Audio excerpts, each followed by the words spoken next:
Hey guys, Chris here with the Champagne Agency. Happy Monday. Today, what we are going to talk about is buying a new home here in Michigan. So, buying a house is one of the biggest financial decisions you'll ever make, but most people don't talk to an insurance agent until it's almost too late. So, we see this all the time.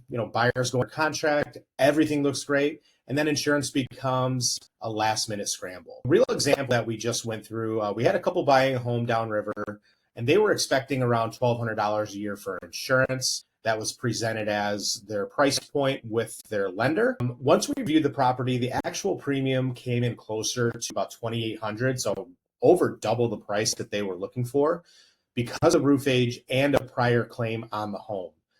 At that point, they were already emotionally committed and trying to close. That's the kind of situation that you want to avoid.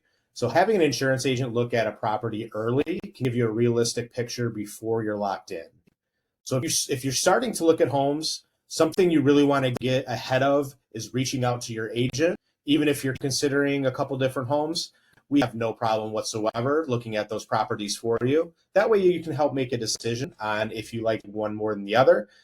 They could be $1,000 difference, and that could make a difference in your decision making. So if you ever have any questions, please give us a call, 734-282-8700. Thanks. Have a great week.